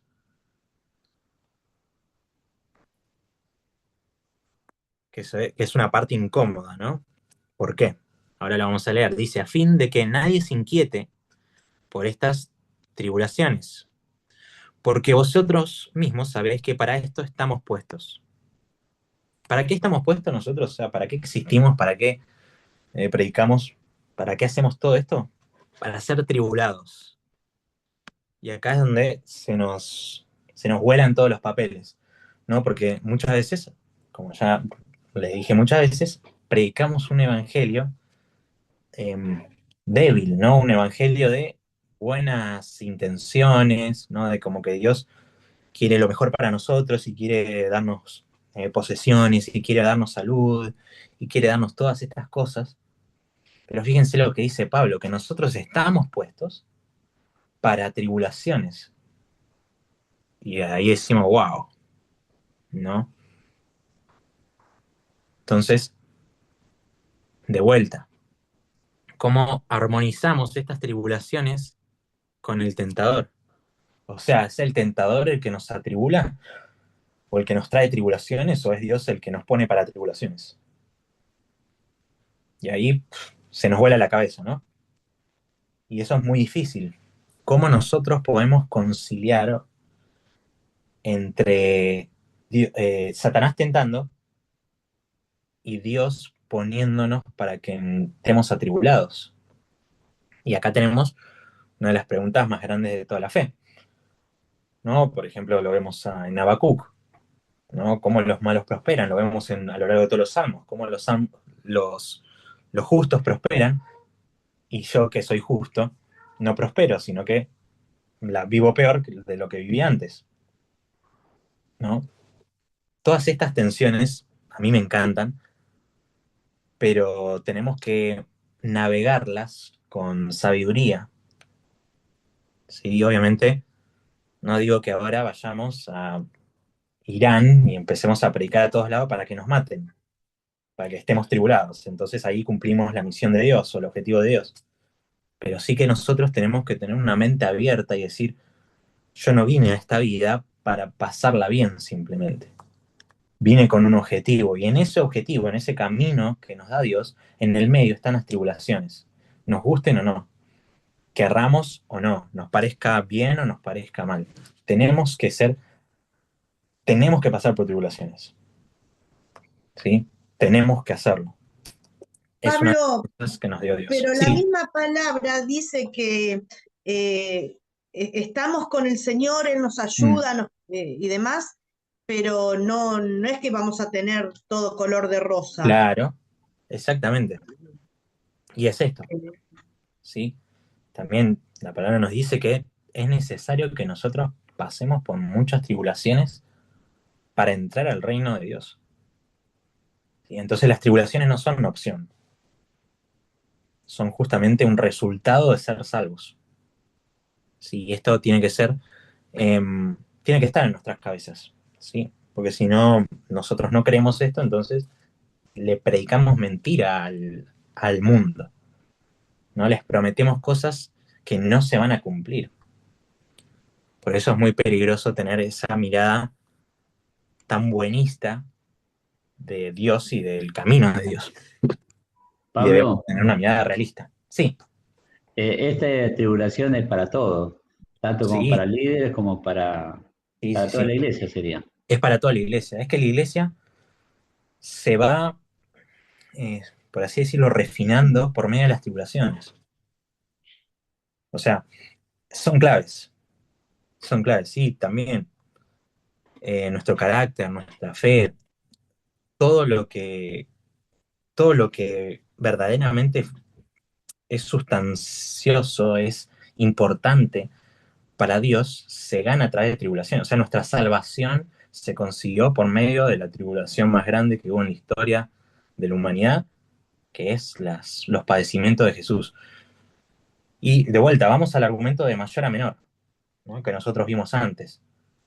Si Jesús padeció y fue humillado siendo Dios y aceptó eso en su humanidad, ¿quiénes somos nosotros para pedir más privilegios de no ser atribulados? ¿No? Entonces, eh, usemos el mismo argumento, el argumento de mayor a menor. O sea, si Cristo padeció, nosotros vamos a padecer de la misma manera. Entonces, digamos, Pablo, perdón sí, que te interrumpa tanto, pero no, no bueno, hay voy problema. sacándome las dudas porque la verdad que está espectacular esta clase. Pablo, esto es justamente para entender que tenemos justamente en las tribulaciones, en los desiertos, en los problemas, es donde tenemos que aferrarnos al Señor en el sentido de que dependemos de Él como el aire mismo, como un feto al ombligo umbilical a su mamá, de esa Claro. manera. Sí, sí, sí, absolutamente. Es una, o sea, las tribulaciones son muy tremendas. Yo creo que o sea, un cristiano que no tenga episodios de sufrimiento por X motivo, no puede verdaderamente profundizar en su fe. O sea, la fe no madura. Es como, yo, por ejemplo, ahora lo dejé, pero estaba leyendo un libro, ¿sí? Una novela, que se llama Los Hermanos Karamazov, ¿sí? No sé si alguno ya lo conoce, es de Dostoyevsky, ¿sí? Él era un cristiano ortodoxo, ¿no? Ruso. ¿Sí? Los rusos son muy melancólicos, ¿no? Son muy, todo está mal, eh, todo es como una depresión constante, ¿no? Pero creo que lo que hace muy bien, no la terminé de leer, la empecé, pero bueno, como no tuve tiempo, no la pude terminar. Eh, Él tiene él en todo el libro va a hablar acerca de esto, ¿no? El sufrimiento y Dios, ¿no? Cómo la gente navega su sufrimiento creyendo en Dios, o no, o los que no creen en Dios, ¿no? Es una novela, sí, es bastante larga, que se llama Los Hermanos Karamazov.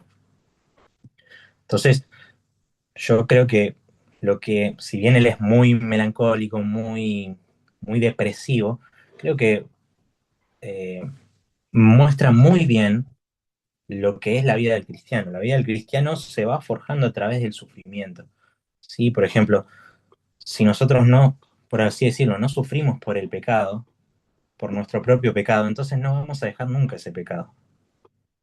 ¿Sí? O sea, si no nos aflige, si el Espíritu Santo no nos mueve las emociones, no nos mueve el intelecto, no nos mueve el corazón, y sufrimos y vemos cuál es la afrenta de nuestro pecado, entonces no, no podemos combatirlo. ¿Sí? No se combate diciendo, bueno, hay que vivir de esta manera, legalismo. o no se combate diciendo hay que hacer esto porque si no Dios no nos prospera, que es pragmatismo. Pablo, Sí, sí, también quiero agregar que nosotros tenemos un propósito en la tierra que es parecernos cada vez más a Jesús. sí, Y las tribulaciones son parte de la formación como carácter cristiano, o sea, si no tenemos exactamente. tribulación, si no tenemos prueba, no somos formados, nuestro Mm. carácter no es formado. Y Sí, sí, bueno, sí, sumamente necesario. sí, exactamente. O sea, es muy, muy clave, pero como les digo, para mí es la esencia del madurar cristiano. Por ejemplo, yo creo que hace un par de años tuve ¿no? el privilegio de predicar, prediqué acerca de las bienaventuranzas y específicamente, bienaventurados los que lloran, ¿no? Lo que hice básicamente lo estructuré homilíticamente en 3 puntos. Afligirnos o llorar específicamente por el mundo, por los pecados del mundo, por los pecados de la iglesia y por último por nuestros propios pecados, ¿no? Y si nosotros vemos toda la escritura, por ejemplo los salmos, en muchas ocasiones, por ejemplo David llora por el pecado del mundo, ¿sí? En la iglesia Pablo dice, incluso lo digo llorando en Filipenses, si no recuerdo mal, incluso lo digo llorando, que hay muchos que son enemigos de la cruz de Cristo, dice, capítulo número 3 si no recuerdo mal ahora. Y por último, el pecado de nosotros, ¿no? Eh, que son las cosas por las cuales no, deberíamos afligirnos, o sea, deberíamos atribularnos, ¿no? Porque obviamente tribulación no quiere decir solamente, prediqué y me trataron mal, ¿no? Eso no es solamente tribulación, también es nuestro pecado, es el pecado de la iglesia, es el pecado del mundo, las cosas que acontecen, que nos afligen, ¿por qué? Porque van contra Dios. Eh, deberíamos deberíamos estar más dispuestos a afligirnos más por lo que a Dios no le agrada, que es muy difícil, ¿no? Y sobre todo en tiempos modernos. Pero bueno, sigamos, después vamos a ver un poco de cómo Pablo, eh, cómo él combate, ¿no? Las tribulaciones, y obviamente, se lo doy un spoiler, se combate con la esperanza que tenemos de que Cristo regrese, ¿no? Que va a ser el capítulo 4, capítulo también 5. Pero bueno, sigamos. Dice, pero cuando Timoteo volvió a nosotros, nos dio buenas noticias de vuestra fe y amor. Sí, eso es lo que Pablo, de alguna manera, siempre les está diciendo, bueno, estoy agradecido con Dios porque ustedes tienen fe y amor. Sí, va a ser el tono de toda la carta, la fe y el amor que se tienen ellos. Que siempre nos recuerdas con cariño, desearos vernos, como también nosotros a vosotros. Por ello, hermanos, en medio de toda nuestra necesidad y aflicción, fuimos consolados. Y acá es lo que yo les decía, ¿no? De la parte esta de arriba de esperanza, gozo, corona y gloria, ¿no? Porque Pablo, al no saber, al estar ansioso, ¿no? De vuelta, por así decirlo, de lo que a ellos les pasaba o les estaba pasando, ahora Pablo, como sabe que ellos están prosperando en fe, que están prosperando en amor, que el amor está dentro de la iglesia y que se expande, ahí Pablo fue consolado. Incluso Pablo en esas aflicciones, ¿no? Fíjense que Pablo no esconde sus aflicciones. Él dice, tengo necesidad y estoy afligido. ¿Sí? ¿Por qué? Porque estoy lejos de ustedes. Pero cuando yo recibí noticia de ustedes, entonces eso me consoló. ¿Sí? Fíjense que acá su consuelo no es solamente Dios, ¿no? Si bien obviamente nuestro consuelo es Dios, bien, perfecto. Pero cuando está la iglesia bien, entonces eso también nos trae consolación. Fíjense que la consolación también, en cierta manera, no depende, pero sí depende de cómo están las cosas alrededor nuestro. Y Pablo no lo esconde. No dice, bueno, sí, yo no sé de ustedes, no sé si ustedes siguen en el camino, ¿sí? Si ustedes siguen en esperanza, en fe, en amor, pero Dios es mi consolador. Si tengo el Espíritu Santo me consuela. No, Pablo dijo, bueno, sé cómo ustedes están ahora, entonces ahora soy consolado.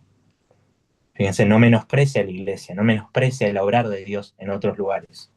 Porque Pablo iba a afligirse si él se enteraba que los de Tesalónica no habían prosperado, que el tentador hizo su trabajo y lo hizo bien. ¿Sí? Él iba a estar afligido, pero como él recibe esta noticia, entonces él es consolado. ¿Cómo? Por medio de vuestra fe. ¿Sí? Es la fe de ellos la cual hace que Pablo esté gozoso. Dice, porque ahora vivimos si vosotros estáis firmes. Fíjense que no solamente fue consolado, sino que está diciendo, ahora vivimos. Es algo como más profundo, ¿no? Es como que pasa ya de ser consolación a decir, yo estoy como muerto si ustedes no prosperan en su fe. Y acá obviamente ustedes ven el amor que tiene Pablo de vuelta por los de Tesalónica. ¿Cuál es el amor? Este amor, que se aflige, que le duele si no sabe de ellos, ¿no? Ojalá nosotros tengamos ese mismo amor por nuestra iglesia y por otras iglesias, ¿no? Entonces, acá como que Pablo como que se enciende, ¿no? Como que le agarra una explosión de adoración, de alabanza a Dios. Dice, por lo cual, ¿qué acción de gracias podemos dar a Dios por vosotros? Por todo el gozo con que nos gozamos a causa de vosotros delante de nuestro Dios, orando de noche y de día, con gran insistencia, para que veamos vuestro rostro y completemos lo que falta a vuestra fe. Fíjense que Pablo dice, bueno, tenemos que dar gracias, o sea, por estas noticias que me dio Timoteo. Entonces ahora yo estoy gozoso, ahora yo tengo gozo delante de nuestro Dios. Por eso yo estoy orando noche y día. Fíjense de vuelta la importancia de la oración, y que nosotros también la vimos ahí en el capítulo 5. Eh, Acá, orar sin cesar, dar gracias por todo. ¿Sí? Orar sin cesar, versículo 17, versículo 18, la primera parte, dar gracias en todo. ¿Sí? Es la tónica de toda esta carta, el estar agradecidos, el dar gracias a Dios por su obra. Cuando dice completemos, ahí en el versículo 10, es un versículo a veces medio complicado de analizar, completemos lo que falta a vuestra fe.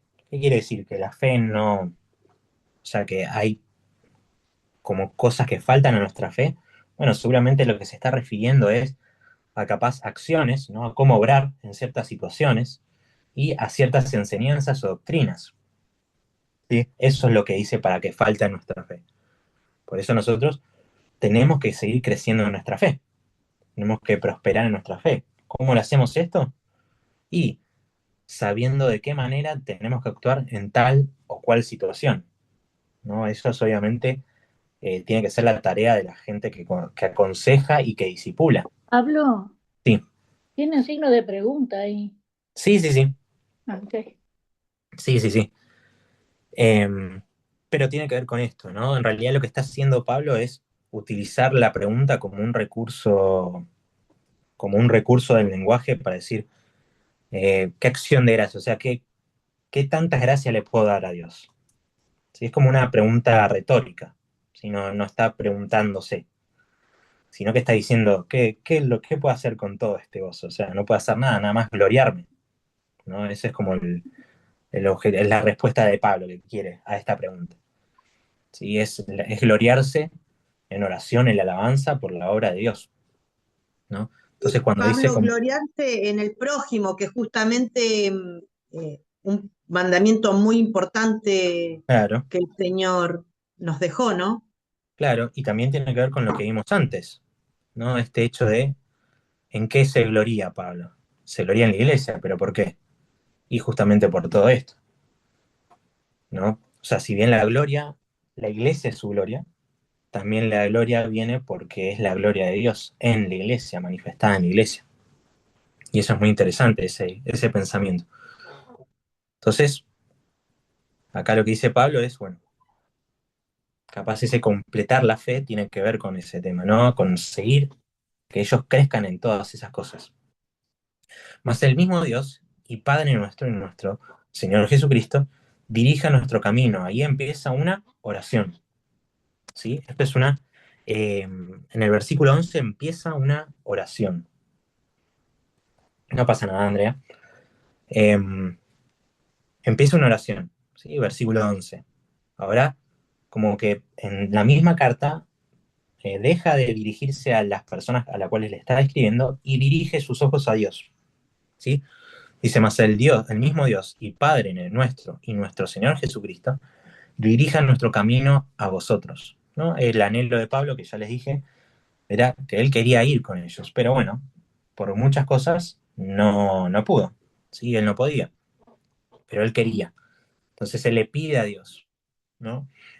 Eh, que dirija nuestro camino a vosotros. Y yo les hago acá una pregunta, ¿no? Y les hago un cuestionamiento, ¿no? Porque si nosotros vemos eh, acá, el problema de Pablo era el tentador, ¿no? Era que el tentador eh, de alguna manera les había impedido, ¿sí? Y la pregunta que yo le hago a ustedes es, ¿cómo Pablo eh, en oración combatió este impedimento del tentador? ¿Sí? Y la combatió, la respuesta es, con la oración, ¿sí? Él dirige sus pasos, dirige su mente a la oración, y de esa manera él combate. Fíjense también un poquito antes que sigue hablando de, de Satanás. Fíjense, versículo 18. Queríamos ir a ustedes, pero Satanás nos estorbó. Sí, entonces el que no los dejaba, al que no dejaba Pablo ver a los tesalonicenses era Satanás. ¿Y cómo Pablo combate esto? O sea, se dirige a Satanás, dice, bueno, Satanás, yo no me impidas más. No, la oración no va dirigida en contra de Satanás, va dirigida a Dios, para que Dios haga la obra. Entonces, esta oración, ¿sí? La oración del 11 hasta el final del capítulo 13, el 13, es un modelo para mí de cómo vencer a Satanás, ¿sí? O de cómo actuar cuando hay oposición, y específicamente en esta manera de Satanás, porque era Satanás el que no los dejaba ver a Pablo, a los tesalonicenses. Y Pablo dice, más el mismo Dios y Padre nuestro y nuestro Señor Jesucristo dirija nuestro camino a vosotros. Como que como que ignora a Satanás, se dirige directamente a Dios, ¿no? Entonces esta es la manera en la que Pablo eh, va a luchar, dirigiéndose a Dios en oración. Dice, y el Señor os haga crecer y abundar en amor, unos para con otros y para con todos, como también lo hacemos nosotros para con vosotros, para que sean afirmados vuestros corazones irreprensibles. Fíjense que ya va de a poco a meter el tema de la segunda venida.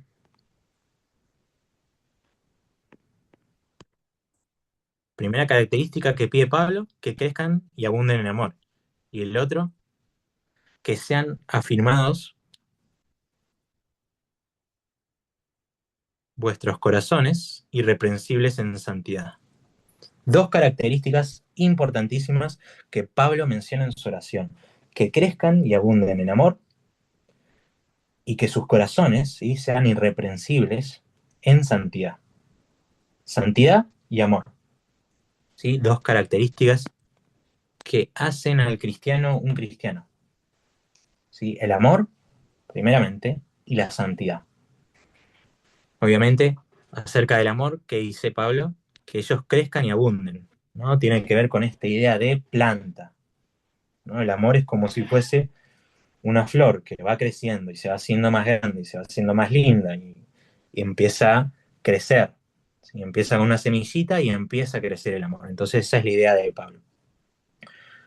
Y después, que sean irreprensibles en santidad. Y acá tenemos un problema, ¿no? Por lo menos yo tengo ese problema. Yo no soy, o sea, yo no me veo todos los días de mi vida siendo santo. Yo muchas veces cometo errores. Entonces, ¿cómo podemos ser irreprensibles si tenemos X pecado. No tiene que ser algo grave, capaz es algo que teníamos que hacer y no hicimos. O capaz es alguna cuestión, independientemente de cuál sea, en donde nosotros pecamos. Entonces, pecamos y dejamos de ser reprensibles, entonces no podemos volver a ser reprensibles y después irreprensibles. ¿Qué es lo que está diciendo Pablo? ¿No? Con arrepentimiento. Sí, también, pero es el arrepentimiento que te da la irreprensibilidad. Ahí es difícil esa pregunta. O sea, quiero poner en un aprieto. Por ejemplo, es la santidad o lo que nosotros hacemos los que nos hace irreprensibles. Y acá tenemos una discusión teológica, ¿no? Acá tenemos una discusión de esas que a mí me gustan mucho. Tenemos dos formas de ver esto. Primero, santidad. Yo le dije que íbamos a ver un poco de la santidad. Uno, la santidad tiene o se manifiesta a lo largo de toda la escritura en tres tiempos verbales, ¿sí? En pasado, en presente y en futuro, ¿sí? Tres tiempos verbales en donde la escritura nos dice que nosotros Perdón, somos santos. Sí, perdón, Pablito. sí, no hay ¿Podrías problema. repetir la pregunta? Sí, es ¿qué es lo que nos hace irreprensibles? ¿O de qué manera somos irreprensibles delante de Dios? Gracias. De nada. Cuando hablamos de santidad, no, lo vemos en los tres tiempos verbales. En el pasado, en el presente y en el futuro. O sea, nosotros vamos a ser santos cuando sale en el futuro. Pero la escritura, por ejemplo, Pablo en muchas cartas dice a los santos de, ¿sí? A los santos que están en X lugar. Entonces le dice, no que van a ser santos, a los que van a ser santos. Dice a los que son santos. Y la escritura también nos menciona que fuimos hechos santos. O sea, en el momento en que Cristo muere por nuestros pecados, nos hizo santos. ¿Por qué? Porque no solamente en el pasado, en el momento en el que Jesús murió, llevó nuestros pecados, nos limpió, sino que también cuando nosotros creímos y tenemos el Espíritu Santo, tenemos el Espíritu Santo. Por lo tanto, somos santos porque tenemos el Espíritu Santo. Entonces acá tenemos una cuestión que tenemos una tensión constante que yo no se las pretendo resolver igual, pero sí les planteo las opciones. Uno, en realidad cuando se habla de irreprensibles, no, está refiriéndose específicamente al proceso de santificación, no a la irreprensibilidad que nos da el ser santos. ¿Sí? O sea, no somos irreprensibles por nuestra santidad, somos irreprensibles porque Cristo murió por nosotros, por lo tanto somos irreprensibles. Como estamos en Cristo, entonces somos santos. Pero bueno, también tenemos que tener en cuenta estos tiempos verbales de la santidad. Nosotros fuimos hechos santos, somos santos y vamos a ser santos. ¿Sí? De la misma manera que es complicado esto, tenemos que tener en cuenta cuando se habla de reprensibilidad, cuando se habla de santidad, en qué tiempo verbal nos está hablando. ¿Sí? Pablo, Sí. se me hace una pregunta, Sí. porque esto, no sé por qué, se me vino a la mente, tiene que ver también, a ver, con el tema de la salvación. Somos santos, somos reprensibles en la medida que también cuidemos nuestra salvación, porque Bien. más allá que Jesús murió por nosotros, eh, nosotros, bueno, cuidar la salvación, no sé por qué se me vino, perdón esto, pero Sí. em, la santidad también y lo irreprensible va a ser de nuestro actuar, de lo que nosotros cuidemos ante el Señor. Corregime si estoy mal, Sí. lógicamente. Bueno, cuando hablamos con respecto a la salvación, ustedes seguramente ya lo saben, pero están las dos posturas, ¿no? Vamos a hacer el gráfico acá. Gran tema de debate. Me encanta. No se los pienso resolver igual, ¿eh? Pero se los planteo. Predestinación, sí, la primera, y libre albedrío. A lo largo de toda la historia, eso lo vamos a ver en Historia 2. No sé si de forma tan analítica, ¿sí? Esta es una libre albedrío, ¿sí? Por un lado, tenemos la predestinación que, ¿qué nos dice? Como el Cordero fue inmolado desde antes de la fundación del mundo, como Dios es soberano, como Dios sabe todas las cosas, conoce todas las cosas, como Dios se encarnó y murió por su iglesia, ¿sí? ¿Por qué? Porque Él compró a su iglesia con precio de sangre. Como Él hizo todo eso, entonces la elección es anterior. O sea, se produce acá la santificación, que es lo que yo les estaba diciendo del orden de salvación, o el ordo salutis, ¿sí? Que es en latín, ordo, orden, salutis, salvación. Para las de la predestinación, la santidad es un evento pasado ya conseguido, ¿sí? En el pasado. O sea, cuando Jesús murió, ya nuestros pecados son perdonados, entonces nosotros no podemos ser condenados por ningún pecado, porque Dios ya murió por nosotros. O sea, Jesús murió por nosotros, pero si nosotros pecamos, no, o sea, no puede haber otro sacrificio, porque no tendría sentido, o no se podía aplicar el sacrificio. Se aplica una sola vez y para siempre. Predestinación. Los del libre albedrío, ¿no? Vamos siempre a hablar de la santidad. Entonces, la santidad como un proceso actual y progresivo, ¿sí? Que tiene su cumplimiento en el futuro, ¿sí? Entonces, ¿qué es lo que dice el libre albedrío? Dice, bueno, nosotros tenemos la libertad de elegir, o sea, elegir si aceptar o si no aceptar, si creer o no creer. Por lo tanto, la salvación, por ejemplo, la predestinación, el énfasis es en la soberanía de Dios. En cambio, en el libre albedrío es en la libertad del humano, ¿sí? Dependiendo de Dios, sí, pero es de la libertad del ser humano. En la historia hubo, podemos decir, tres series de experiencias o personajes que debatieron. Primero, Agustín y Pelagio, ¿sí? Agustín de Hipona y Pelagio. Pelagio decía, no era libre albedrío, era un libre albedrío más extremo, ¿sí? Pero Pelagio decía, incluso el ser humano puede ser bueno, o sea, el ser humano sin Dios puede ser bueno. Y si hace las suficientemente obras buenas, eh, puede ser salvo, ¿sí? Sin tener en cuenta a Jesús. Eso decía Pelagio. Y Agustín decía, no, nosotros somos perversos.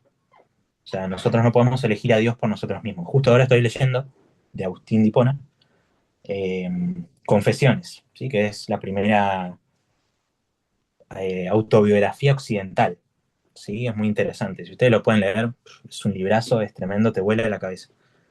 Tiene adoración y alabanzas a Dios increíbles. Él habla de toda su vida, básicamente, eso es Confesiones.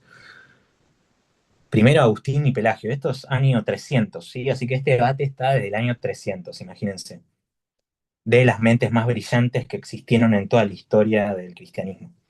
Así que nosotros no vamos a resolver este dilema. Primero, Agustín y Pelagio. Después, eh, si queremos algo más actual, eh, Calvino y Arminio, ¿sí? Calvino creía en la predestinación y Arminio en la libre albedrío, ¿no? Entonces, calvinismo y arminianismo. Que son las dos más conocidas. Claro, en realidad son las dos que le pusieron nombre, ¿sí? Calvino no creía tanto, o sea, creía en la predestinación, sí, pero no como se dice ahora, y Arminio no era tan arminiano como son ahora, ¿sí? Simplemente se le pusieron nombres hoy porque son las personas que más desarrollaron la teoría, sobre todo Calvino, que desarrolló una teoría muy, muy buena teológicamente acerca de todo este tema, y Arminio era como el contrario. Y por último, Jonathan Edwards, o mejor, que no sé si ustedes lo conocen, Wesley y Whitfield. Whitfield fue uno de los que iniciaron, Whitfield fue el que inició en realidad lo que nosotros llamamos como campañas al aire libre. ¿Sí? Él fue el primero que los hizo. O sea, el que hizo el movimiento evangelizador de esa manera, o sea, de ir a un lugar y predicar al aire libre, lo inventó ese señor, ¿sí? Que es Whitfield, que creía en la predestinación. H y Wesley con Y, ¿sí? Entonces Whitfield, él creía en la predestinación y él era amigo de Wesley. Claro, sí, sería como, sobre todo de predicar afuera de la iglesia, ¿no? Y por eso lo echaron de su iglesia, a Whitfield. Pues está Wesley. Wesley era tremendamente libre albedrío. Es más, yo tengo una teología sistemática, él nunca hizo una teología sistemática, pero tengo un librito que me lo regaló una profesora eh, acerca de Wesley. Wesley es muy importante. Su hermano Carlos Charles Wesley hizo himnos, ¿sí? Que todavía se cantan hoy en día. Así que ellos también tuvieron mucho y él creía en el libre albedrío, ¿sí? Entonces, ahí le muestro tres titanes del cristianismo junto a tres otros titanes, en cierta manera. El primero un hereje, en realidad, Pelagio, pero Arminio y Wesley, sobre todo Wesley, es un titán del cristianismo, y creían en distintas cosas acerca de la salvación, si se pierde o no se pierde. Sí, entonces, les planteo esto porque para que sepan que este tema no es fácil, ¿sí? Eh, porque si durante 1800 años no se pudo resolver por las personas más dadas a Dios que hicieron más, ¿no? Personas como Whitfield evangelizaron Inglaterra y gracias a él se evangelizó Estados Unidos y gracias a Estados Unidos se evangelizó toda América. Y entonces estamos hablando de personas que sin ellas nosotros no seríamos salvos ahora, no conoceríamos a Dios directamente. Para que ustedes vean lo grande que es esto. Que esas personas creían capaz que la salvación no se perdía y otras pensaban que la salvación sí se perdía, ¿sí? Así que tenemos que tener, con respecto a este tema, una mente abierta y ver, en base al texto bíblico, qué es lo que nosotros en realidad nos inclinamos más, porque no se puede resolver. Lo importante es que los dos tienen que buscar a Cristo. O sea, tanto los que piensan en la predestinación no niegan que hay que buscar a Cristo y evangelizar, y los que creen que la salvación se pierda, tienen que depender de Cristo eh, y tienen que evangelizar para que otros sean salvos, independientemente de cuál es la postura soteriológica, ¿no? Pero es un debate que a mí me encanta. Hace como 5 años que yo me informo acerca de todo esto y lo estudio, pero bueno, 5 años es muy poquito igual para estudiar eso, así que imagínense todo lo que hay que estudiar. Vamos al 4. Y el 4, Perdón, Pablo. sí, Eh, este escritor que vos habías mencionado, Whitfield, sí, ¿no es el George que Whitfield. decía, es el que decía la frase que si los pecadores, eh, ¿cómo era? Si los pecadores no vienen, nosotros tenemos que ir a ellos, una cosa así? Sí, sí, sí. Ah, después Igual. anotanos esos libros. Son muy buenas las palabras que tiene ese libro, el contenido, perdón. Sí, sí, sí. Igual, por ejemplo, todas estas personas que yo les mencioné, bueno, menos Pelagio, eh, pero deberíamos leer algo.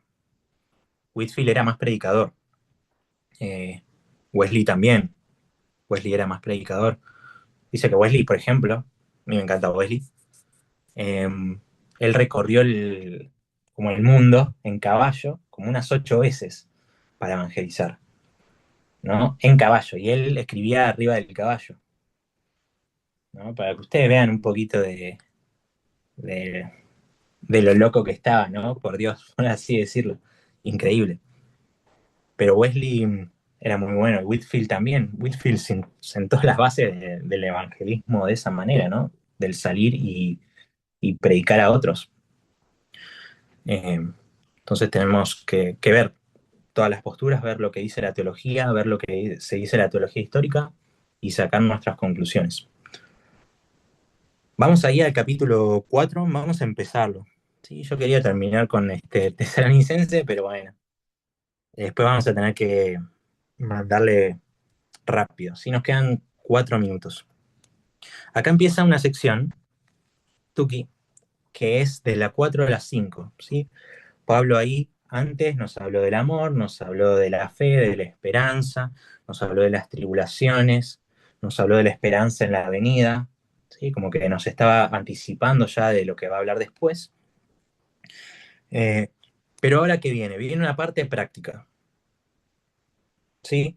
Dice por lo demás. Cuando Pablo habla de por lo demás, dice como, de alguna manera está anunciando que va a finalizar, ¿sí? En este caso no va a finalizar, pero nos está diciendo como, bueno, acá ya que les dije todo esto, ahora pasamos a lo más como práctico, lo más llano, ¿sí?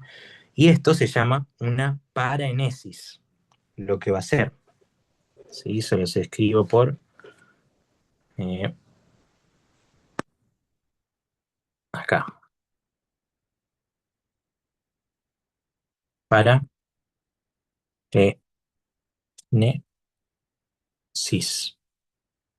¿Qué quiere decir una paraenesis? Sí, es una figura, una forma de escritura que es haz esto, no esto. ¿Sí? Que es una paraenesis, es haz esto, no esto.